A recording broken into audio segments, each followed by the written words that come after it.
Hello, hi everyone. It's your girl, Nessa Baby. And your boy, OD, Dr. OD. And this is Gistin with the Gin. Okay, episode 3. We got some interesting gists to talk about today. So this month is the month of love. So we're going to continue on talking about relationships. Today's topic, we're going to talk about modern love, how social media shapes relationships. Interesting. Yeah, so why is this topic important? I mean, social media is so crucial, how we interact, how partners interact with each other, positive parts and negative parts of that. So we want to just, dive into this and more and see what's... So when you say modern relationship as it is in current time, like your Gen Zs, and are you trying to compare that with like your boomers? I'm talking about current times, what's going, like how social media is now and how relationships play into social media. Currently from, let's say, from 10 years up until now.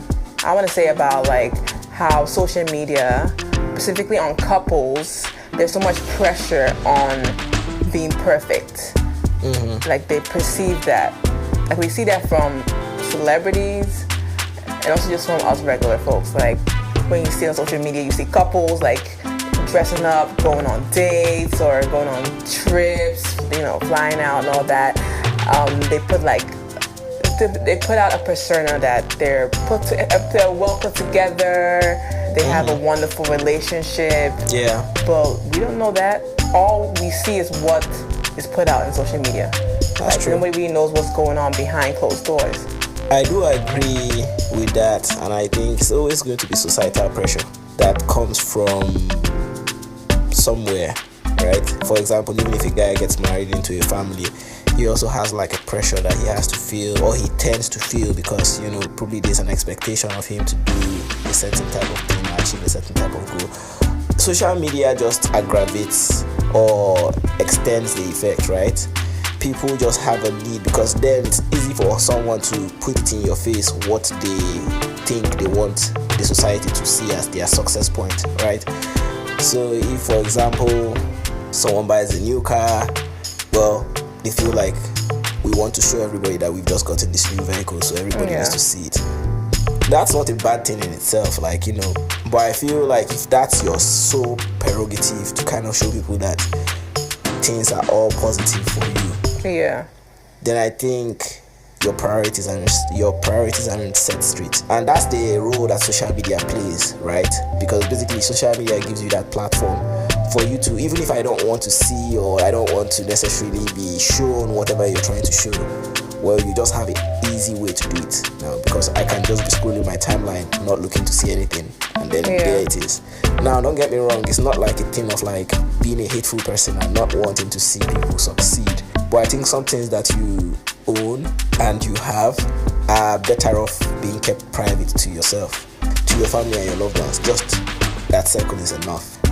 Well, that goes into what I wanted to ask, like, is it healthy to share everything online, or is it like there has to be a certain extent of what you can share online? I mean, specifically on couples, like... When you are a couple, right, I think there's more benefit in you and your better half to stay more private. That's not the point in your life that you want to be public, for so many reasons. So let me give you an example. So if you watch most movies where the actor is probably someone who is maybe like a sniper, for example, right? Or it's like a secret service. Such characters are usually better off not having a better half, just because it introduces a kind of vulnerability in their existence. I think exposure has positives and it has negatives. I agree with that too. If the positives are what we take from exposure and that's all we get, then there isn't any real harm in actually being exposed. Yeah. But when the negatives come, they can actually be really creepy. Like, for example, you kind of portray yourself as someone who is super successful, and because of how people see you on social media, they think that you're more than you really are. Yeah. And then let's just forget it. This reality is like we have people that are evil in this world. In as much as we hate to accept it, there are tons of evil people in this world. You have this family and people that you care about, and some of them are so vulnerable, more than even yourself. Are you exposing them because you feel like nobody is really, like everybody will love you? That's true. So not that's everyone my is point. happy for you. That's the thing. That's what I feel like about sometimes not everything should be posted when it comes to couples. Like, yeah. Because some people might, behind closed doors, I mean, they might be like, oh, you guys look cute. Yeah. Oh, congratulations on your house or whatever.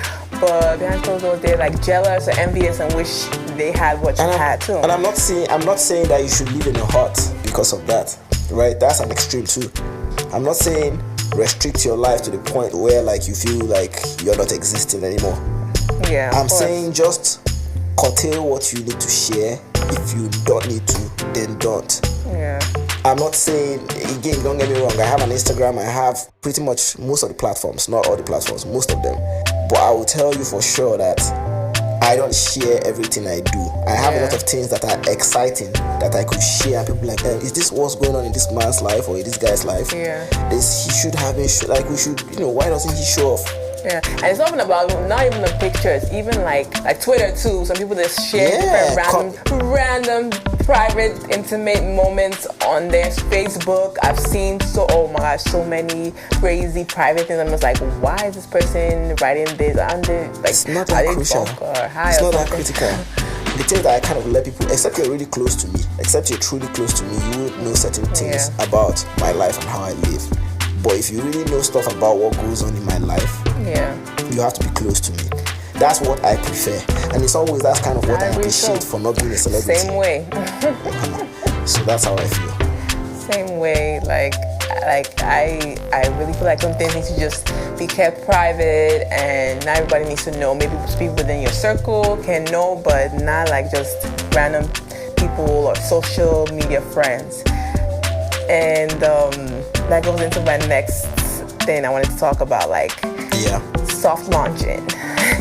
What's a soft launching? Oh, I see. You've heard that term, right? Soft launching basically is a trend where it could be a male or female revealing a relationship gradually by first, let's say, showing the hand, showing the feet, having someone in the background like a shadow, just that's considered soft launching. So that's a very interesting way to describe it. Soft launching. You want to show off who your partner is, but don't really want to show, everyone to get a whole taste of who the person is. You want it to be mysterious. You don't want everyone to really know too much. And I feel like us females, we do that more than men, I would say. Perhaps, but one thing I'll tell you for sure is that I think you must have a lot of time on your hands for you to be doing soft launching, because it means you're really keeping track of how your day is going and your more things and things of that nature. For me, to be honest, I don't have that time for that. Some people really do care so much about social media I'm that. not sharing. Yes, either I'm sharing or I'm not sharing. I don't need to make such a gradual and progressive reveal of whatever it is. I don't care. That's why I say I think it's a time thing. Some people really care about the process of how whatever they do happens. In terms of don't get me wrong, there's an importance to care how certain things happen in your life. But I just don't feel like soft launching, as you call it, is a worthwhile effort. Because at the end of the day, if my aim is for people to still end up knowing, then whether I give them a soft or non-soft launch, at the end of the day, they are still going to know anyway. Because at the end of the day, I would guarantee you that if it's truly going to be a thing, you hope that he would marry you, and you would hope that he would actually walk you down the aisle at some point. As if they want to get married. Not everybody wants to get married. Exactly. So, but my point is, so why are you soft launching something that's just going to end up ending very abruptly with no soft exit? Are you soft launching something that would not soft exit? If you have something I feel you need to, people do it, especially us females, do it to shun the haters. Maybe they have, everyone has haters, but they do it to shun the haters. Maybe people that are nosy about what's going on in their life, who they're dating. So they do that to get their attention. I mean, the worst one I've seen is like you put the emoji on the face of the guy or the girl. That one is so stupid to me. And then the other one that I've seen is you take a picture with the person and you literally cut them off. So you can tell because you see the shoulder. I really, really hate that. That really grinds my gears. Like, why even post it in the first place? Like, just don't post. As I said, like, there's a lot of time that's involved in trying to do this soft launch of a thing. It just means, or it appears to me, that such an individual has just so much of time. There's another part of a soft launching. I agree with you on that. There's another part of soft launching that I think is actually a positive thing, like soft launching your engagement or your marriage, the person. Like nobody knew that you were even dating anybody, and then bam, out of nowhere, look at engagement photos or even wedding photos, like that kind of soft launching. That's like soft hard launch. That's like straight to hard launch, basically. That I dig. I like that. Yeah. Maybe we can say that's preferred to like that makes more sense. To a pointless launch. What people are going to end up knowing. I mean, I'm not soft launching any of those things. Like, it is what it is. Like, what effect are you trying to create? So that people just kind of get that impression that it didn't happen all of a sudden. I don't care. Like, I don't want to know. Well, I don't this care. new age, I'm not going to be in your relationship to know all that. Gen care X, about all that. they're really about that whole soft launch life. Well, good for them. Good thing I'm not in that. I know, right? Yeah, so they can rock it. Good for them. Yeah. Another thing I wanted to talk about was social media. Besides the whole social media outlets, social media in terms of text messaging, status updates, sending emojis, text, like that digital communication. Yeah. That also can be like cause misunderstanding, specifically in a relationship. Right? Like you just send in, like let's say you trying to voice an opinion on something, and then use emojis to say it. Yeah, exactly. And then it comes out like, for me, like I think it can go multiple ways, and in some ways I feel like the way you make it sound, it kind of doesn't distinguish between two categories. There's some people who just are poor communicators, and so they use tools like that as their way to express themselves. Yeah. Right? That I feel like rather than do that, you need to figure out a way to improve your communication skills. Exactly. That's one category. The other category is like those who, for example, we've made our point, but then we also need to. So, for example, maybe I'm talking about something in politics, and I'm trying to tell you how. I'm trying to tell you like, my perspective on like some political view that I have, and then you don't probably either agree or you are indifferent about it, and then I randomly run into some meme or some content that expresses that point either in comedy or sort of like makes it easier to assimilate or something, or kind of expresses it in a comical way or whatever it is. Then I would share that with you to see if that also helps to either reinforce my initial stance or express it or clarify my initial stance. Yeah, that's totally different. I'm talking about like even if you have a disagreement with your partner about something. And if I have a disagreement and you're with sending emojis, that doesn't make no sense. Oh, please. It makes it worse. Be rest assured, be 100% rest assured that if I have an opinion or I'm pissed at you, I won't be sharing no memes with you. If I'm not expressing to you physically and talking to you in person, you can guarantee that I'm not sharing no memes with you about that subject. I mean, what sense does that make?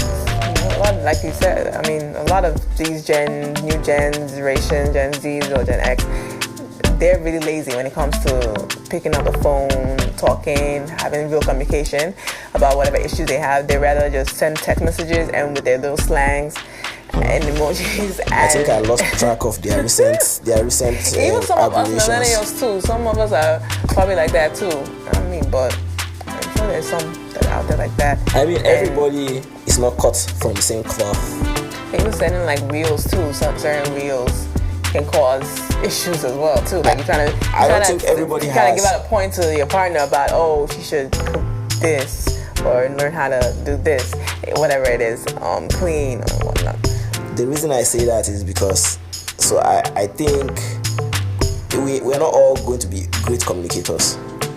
Very few people know how to truly, really express themselves. And so for that reason, like, I mean, it's very likely you run into people that probably find it difficult being able to tell you how they feel or their opinions about a subject. It's just something that I think as an adult, I think with that subject, I think younger people struggle with those ones with that more than older ones. I think older ones a little bit are more equipped with the skills to communicate on the average, because of their life experiences. Like they are more inclined to think before they speak and like be more patient through processes and stuff like that. So yeah, that's true. And I wanted to go into like how go back into like social media, like Facebook, Instagram, having like amount of followers or likes or comments, how that can create jealousy in relationships. Between couples? Between couples, yes. I've heard different stories from people that I know. Wow. Like former colleagues or just like acquaintances about like, oh, nah, he can't have this amount of followers. Or this specific person following him. I mean, let me say how they look or whatnot. Let me say or she's giving too many comments that are like wink, wink, wink. let me say it like this, right? If you are basing your relationship on social media, whether it's being jealous about the number of followers somebody has, I mean, you just have a problem in life as a whole. Yeah, you just have trust. It's not just about. It's really not even about the. So what do you mean? Like, there's another question again here, which I think I need to address. Is this one of those comments where, okay, say a guy has a girl and the girl has a lot of following, right? And then in her comment section, there's a lot of guys like making comments, nice comments. Yeah, like let's say she posted a bikini photo when she went on vacation, and then maybe some guys are like, I have a question. They're liking it and they're putting like the hearts emoji eyes. I'm not completely looking hot. I'm a very traditional body guy. On point. So hold on a second. And she gets DMs too. Hold on, I have a question. Okay.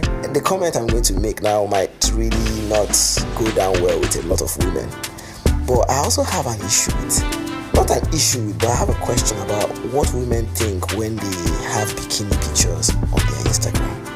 Now, when I say bikini pictures, I mean revealing bikini pictures on their Instagram. Revealing, like, define revealing, like. Not all bikinis are cut the same. Yeah. There's different qualities of bikini.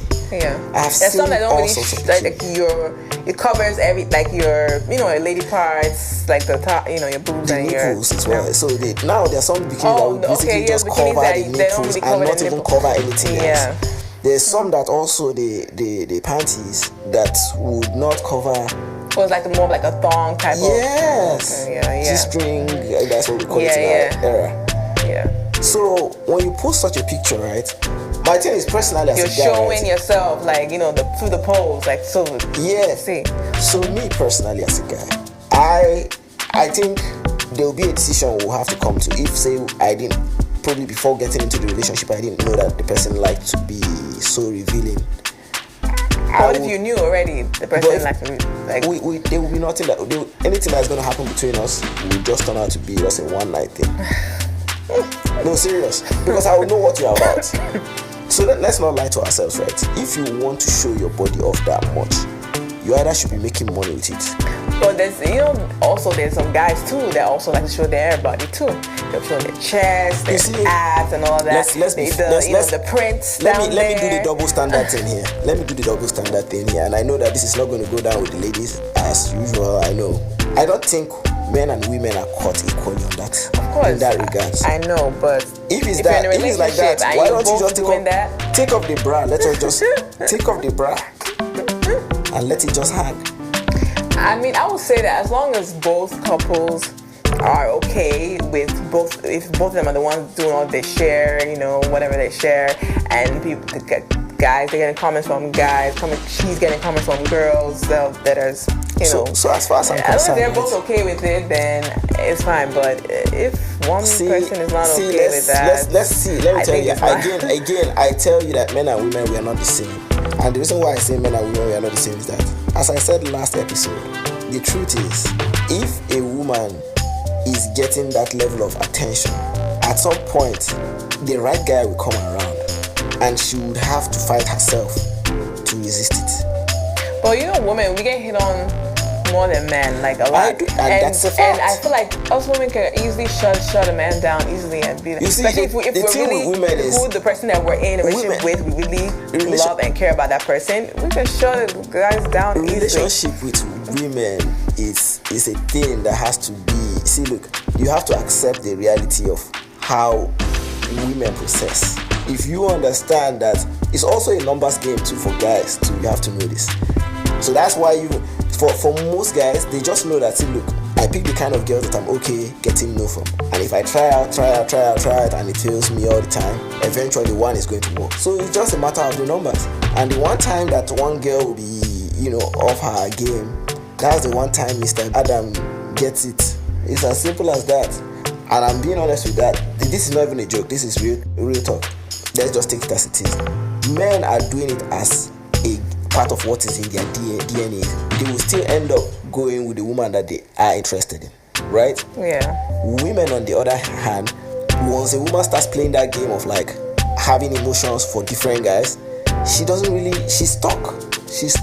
That's true. But I mean, us women, we know when a guy is hitting you up in the DMs, and because of a picture of, you know, showing your body. I mean, we know it's because of that. That's the only reason you're trying to. But then you're putting it on there, knowing that somebody is going to be interested in the way your body looks. So what's your aim? I mean, I feel like most females do it for attention. Just do it for attention. And so what's that attention supposed to help you do? Just to make you feel boost the ego. So that's now what we're talking about. It now goes down to maybe the self-esteem. It now goes down to priorities in life, like, cause that's or sometimes some women don't do it for attention. They just do it because they feel like, damn, I look good. So, but I feel like there should be there has to be limits on how you're posting when it comes to showing your body, honestly, especially when you're in a serious relationship. That's what I'm saying, like, this is a serious relationship you're talking about, and then you want to be showing off your body. Who else are you looking for? Yeah, it depends on how you show it. Like you said, like, you can't, your nipples will be pouring out of your freaking, more than that. We'll be seeing more than that on social media these days. Almost showing, like, come on, like. Yeah, you'll be seeing a lot on social media these days. So, I mean, that's where my point comes from. And if you're in a relationship with a guy who is serious, even if the guy is like one of those who doesn't necessarily kind of care really, I think there's some level of respect you should accord him. Yeah. By being a little bit more prudent with the way you present yourself on social media. Yeah. I mean, I would say there's some positive sides though, I would say, about social media relationships, like all these different couple trends that people are doing in TikTok and Instagram. What's the positive? Like, I mean, that's a way for couples to bond together, do different kinds of trends. If you are relying on that, I'm so sorry for the future, get conversations going for certain. I'm so sorry for the future. Game night stuff. Because the future, man, like that thing I know that, like, literally, like, are you going to tell me like that's the way social media, by doing all those things, is what you think you are relying on for your relationship to be thriving? I don't think people are relying on that, but maybe it helps some people step out of their shell and open up more in their relationship and have fun together and bond together a little bit more. Let's just say there are other better ways. I wouldn't want to emphasize, but I just want to say that there are probably better ways that we can achieve the same goal, and even achieving better than that. But you know what? Some people have become huge from social media as a couple. Like they've gone on to have huge followings on YouTube or TikTok, and probably even gone on to more of the big things. But that's another positive thing I would say about when it comes to social media and relationships. Let's realize, I agree with you, but let's realize one thing. Destiny is very crazy. Like, if social media for some reason didn't exist today, a lot of those people who we kind of say, oh wow, social media is how they actually became successful. Yeah. You will be so surprised that the way destiny works, some other box would have been checked, and that will be the actual destiny. That's just the truth. It turns out that social media was a thing, and that's what they tapped into. Yeah. But there's attributes about the way they live their lives and their personal traits and characters that they have that lends itself to them becoming social media. That's true. Successful in social true. media. So it's not just social media. I mean, listen. Social media just let helps. me speak because a little bit about myself. I can use myself as an example. I like to create is the trait I have. But that trait has found me doing a few different things. I make beats, I edit videos, I just need a few, to be honest. I'm just trying to be modest Okay, at this now. point. But no, to be honest, like I'm just being modest here. Like there's so many things. I use AutoCAD, blah blah blah. Let's just not get into it. All I'm saying is that anywhere I find myself somehow, I think these attributes lend themselves to helping me navigate life better. That's just what I think. Yeah. So it's an asset to have that will always open the door for you, irrespective. Of course. Or it has the True. potential of opening the door for you, even if it doesn't. So that's just how I feel. I think so. The social media thing is not like it was the solution. It wasn't the reason why they became what they became. It's their personal traits that made them actually tap into social media. Of course. And make it a thing for People would not themselves. be watching if they didn't have a good. If people wouldn't be watching certain couples on social media if they didn't have an actual personality. That's exactly true. We have a lot more to talk about when it comes to social media. Okay, I also wanted to say, like, social media, I feel like has been very positive in a way for certain people that I know, because they met their partner on social media, whether it's the dating apps, Instagram, Facebook, Twitter, TikTok. Like, they've actually met their partner through that. So I would say social media is really good for couples, actually bringing couples together. As I said. And also communicating, there's long distance relationship. But I mean, that's the reason why, like, I think a lot of countries either have like ways to kind of curate the content that goes on their social media. Yeah, that's true. Because it's so powerful. It's accessing you where you like. It's information accessing you wherever you are. Because people are always with their phones, and it's just like it's a way, it's a platform for people to always have information fed in, and also I think it's also share data. Yeah, and it's also distracting as well too. It's very distracting. In fact, it's very distracting. Like, I kind of made it such that my phone, because I don't even want to blame social media alone, because the phone is what makes it even worse. If it's that I have to come to my desktop to use social media, I'll be probably less inclined to use social media. But because of how much access that the mobile devices have made it's right wherever you are. Exactly. And so now it makes it so easy. So that distraction you talk about, I mean, it's now heightened. And that's where the distraction, I would say, like, for a couple to bond together. Let's say you come back from work, you want to, just relax with your partner, just like how we're doing but you're distracted by going on your phone, texting, going on the social apps. It's just scrolling. Before you know, both of you are sitting down scrolling, and nobody's talking. That's correct. Yeah, that's the life now. Let's just, I guess, wrap up everything that we said. We want to hear what you guys your own opinions on social media and how it affects relationships, how you feel if it's negative, positive. We're going to leave a poll below so we can see what your thoughts are. Your opinions are. Yeah, exactly. Our social media handle is? Social media handle is Justin with the Dims. You can catch us on TikTok, Instagram, and if you want to reach us directly, you can also email us. We have our email on there. Yes, you can email us at thedims2021@gmail.com. All right, guys. So make sure you like, subscribe, rate us, follow, comment, interact with us. Yes, we wanna feel like you're, we're friends, family. Like, this is just chatting, yapping. So we wanna hear from you. All right, cool. All right. Till next time. It's Justin with the Dims. Take care.